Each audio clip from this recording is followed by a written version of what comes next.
नमस्कार, मैं हूं संदीप चौधरी। आज सीधा सवाल में बात तो 2024 के चुनाव की ही होगी। एक ही चरण बचा है अब, अंतिम चरण, और 4 जून वो बड़ा मंगल धीरे धीरे नजदीक आ रहा है। ठीक 1 हफ्ते बाद दूध का दूध पानी का पानी हो जाएगा। सरकार किसकी बनने वाली है, इस पर आप जनता जनार्दन मुहर लगा चुके होंगे और वोटों की गिनती भी होगी। ऐसे में आज मैं आपको थोड़ा पूरब लिए चलता हूं। भाई, राजनीतिक भविष्य की बात है ना, उदय किसका होगा, कौन पस्त होगा, कौन अस्त होगा। और पूरब का जिक्र कर रहा हूं तो वहां पर बात होगी पश्चिम बंगाल की। तो पूरब पश्चिम दोनों ही चीजें कहीं ना कहीं यहां पर जुड़ती हैं। और पश्चिम बंगाल में ममता बनर्जी केंद्र बिंदु हैं, सबसे बड़ा चेहरा है वो वहां की। 2011 से अब तक लगातार तृणमूल कांग्रेस की सरकार है। सीपीएम को उखाड़ फेंका, हाशिए पर चली गई कांग्रेस, लेकिन इस एक छत्र राज में एंट्री मारी बीजेपी ने भी। और पिछली दफा तो कांटे की टक्कर हो गई थी।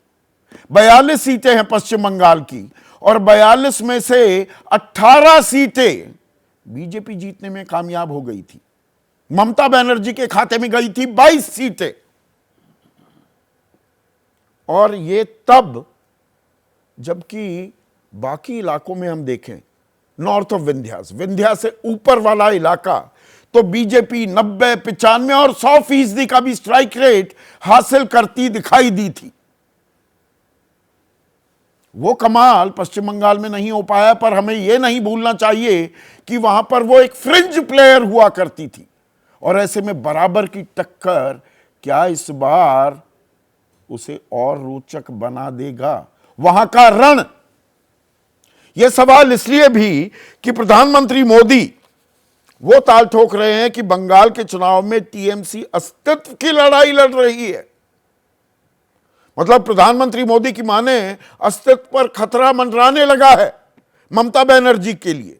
इस बार बीजेपी के लिए पूरे हिंदुस्तान में बेस्ट परफॉर्मिंग स्टेट कोई होगा तो पश्चिम बंगाल होगा, यह प्रधानमंत्री कह रहे हैं।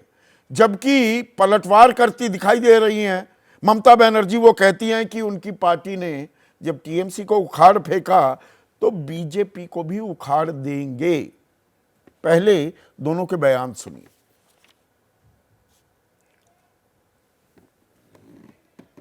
बंगाल के चुनाव में टीएमसी पार्टी अस्तित्व की लड़ाई लड़ रही है। आपने देखा होगा पिछले असेंबली के चुनाव में हम 3 थे, 3 में से बंगाल की जनता ने हमें 80 पर पहुंचा दिया। हमें लोकसभा के अंदर भारी बहुमत पिछले चुनाव में मिला था। इस बार पूरे हिंदुस्तान में द बेस्ट परफॉर्मिंग स्टेट कोई होगा तो पश्चिम बंगाल होने वाला है। हम अगर सीपीएम को ऊपर उखाड़ दे सकते थे तो हम बीजेपी को भी उखाड़ देंगे। ये हमारा वादा है, ये हमारा वादा है, ये हमारा वादा है। अब यहां पर थोड़ा आपको 15 साल पीछे लिए चलता हूं, कहानी और बेहतर आपको समझ में आएगी। 2009 के चुनाव में तब तक तृणमूल कांग्रेस की सरकार नहीं बनी थी। 35 साल का वाम खेमे का राज 2011 में खत्म हुआ। तृणमूल 19 सीटें जीतने में कामयाब हुई थी। 2009 की बात कर रहा हूं। बीजेपी के खाते में सिर्फ 1 सीट आई थी। वाम खेमे के पास 15 सीटें थी और कांग्रेस 6। तो वाम और टीएमसी में लड़ाई होती थी। लेकिन 2014 में तृणमूल 34 सीटें जीतने में कामयाब हुई। तब भी एक मोदी लहर देखी देश ने पहली बार। 1984 के बाद पहली बार कोई पार्टी अपने दम पर बहुमत लेती दिखाई दी थी। बीजेपी को 282 सीट मिली थी, लेकिन वहां पर यानी कि पश्चिम बंगाल में सिर्फ 2 सीटें जीत पाई। और 2019 का जिक्र मैंने आपके सामने कर ही दिया, पर इसमें एक और पेंच भी है। और पेंच ये कि 2021 के विधानसभा चुनाव पर हम नजर डालें तो जहां पर तृणमूल और बीजेपी में 2019 के लोकसभा चुनाव में वोट प्रतिशत में सिर्फ 3% का अंतर था, वो फिर से बढ़कर 10% हो गया विधानसभा चुनाव में और 215 सीटें जीतने में कामयाब हो गई थी तृणमूल कांग्रेस। बीजेपी 77 पर ही सिमटी, 3 से 77 पहुंची। लेकिन आपको ध्यान होगा उस वक्त बहुत से राजनीतिक विश्लेषक, बहुत सारे चैनल्स बीजेपी का जो नारा था अब की बार 200 पार, उसी को दोहराते घूम रहे थे और यह लगभग माना जा रहा था 200 पार कर जाएगी बीजेपी। वो पार किया तृणमूल कांग्रेस ने। तो इस बार भी नारों में कितना दम है उसकी समीक्षा जरूरी हो जाती है।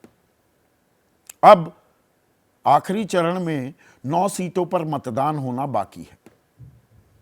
ये 9 की 9 सीटें तृणमूल कांग्रेस ने जीती। हर जगह नंबर 2 की पार्टी बीजेपी रही। ये अपने आप में दिलचस्प आंकड़े हैं जो मैं आपको दे रहा हूं। और यहां पर जो जीत का अंतर था, अब इस पर भी निगाह डालने की जरूरत है। पिछली बार राष्ट्रवाद का चुनाव था, यह हमें नहीं भूलना होगा। एक लहर थी, एक आंधी चली थी। तो भी इन 9 सीटों पर एक सीट दमदम, वहां जो अंतर था 53,000 का, लाख से कम। बाकी हर जगह 4 सीटें तो ऐसी 3 लाख या 3 लाख से ऊपर। मैं 2,95,000 के आंकड़े को अभी 3 लाख मानते हुए आपको यह जानकारी दे रहा हूं। 4 सीटें 3 लाख से ऊपर, हर सीट एक को छोड़कर 1 लाख से ऊपर। तो अंतर बहुत था। लेकिन क्या यह अंतर इस बार कम हुआ है? और जहां तक राष्ट्रवाद की बात है, पश्चिम बंगाल में एक सब नेशनलिज्म भी है। वहां की अपनी संस्कृति, एक अपना हिंदुत्व है।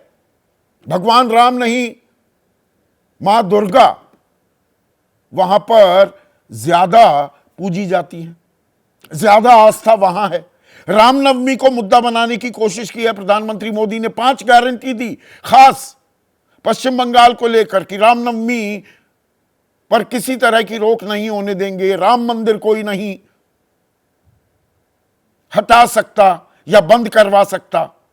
सीए एनआरसी की भी बात हुई। तो हिंदू मुस्लिम कार्ड तो खेला है बीजेपी ने, पर वो रिटर्न्स मिलेंगे क्या? वहां आस्था थोड़ी फर्क है हिंदी पट्टी से। जेपी नड्डा जो राष्ट्रीय अध्यक्ष हैं बीजेपी के, वो ताल ठोक रहे हैं कि ममता बनर्जी के शासन में हिंदू खतरे में है। ममता बंगाल को बांग्लादेश बना देंगी, हिंदुओं के हक मुसलमानों को देंगी। प्रधानमंत्री ने भी हमला बोला था जब कोलकाता हाईकोर्ट ने 2012 का एक कानून वो रद्द कर दिया था, कूड़े में डाल दिया था, जिसमें ज्यादातर मुसलमानों को, 42 में से 41 मुसलमान जातियां थी जिन्हें पिछड़ी जाति में सम्मिलित कर लिया गया था वर्गीकरण करके कि नथिंग डूइंग, इनको कोई फायदा नहीं मिलेगा। और तब प्रधानमंत्री ने आरोप लगाया था कि ये सब कुछ छीन कर मुसलमानों को दे देंगे ये सारा आरक्षण। ये बात और है कि गुजरात हो, मध्य प्रदेश हो, राजस्थान, यहां पर मुसलमानों को पिछड़ी जाति में सम्मिलित बीजेपी भी करती आई है। इस पर मैं अलग से कार्यक्रम कर चुका हूं, तो उस तफसील में मैं दोबारा से नहीं जाऊंगा।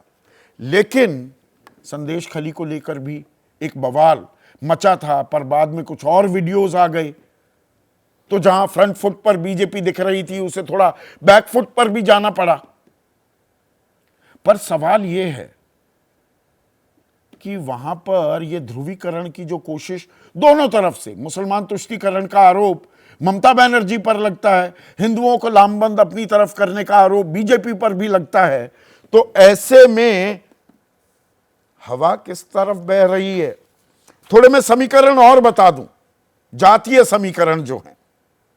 27% मुसलमान हैं जो देश में 15-16% हैं, दरअसल 27% हैं पश्चिम बंगाल में। ओबीसी 24% हैं।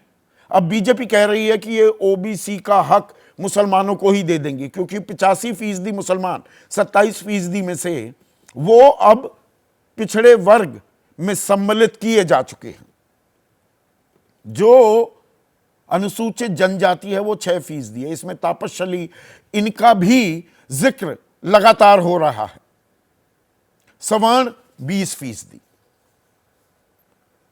तो पश्चिम बंगाल क्या कह रहा है? पश्चिम नाम उस पर जुड़ा हुआ है, लेकिन पूरब में है। पूरब में जो उदय होता दिखा है कमल का, वो जारी रहेगा बदस्तूर, या थोड़ा अस्त भी या मध्यम होता दिखाई देगा? इसी पर आज हम चर्चा करने वाले हैं। ऐसे में आज का माफ कीजिएगा, सीधा सवाल, बीजेपी की अंगड़ाई, दीदी के अस्तित्व की लड़ाई, और बंगाल में दंगे कौन फैलाएगा, कौन बांग्लादेश बनाएगा? ये दंगा बनाम बांग्लादेश का नैरेटिव भी वहां पर चल पड़ा है।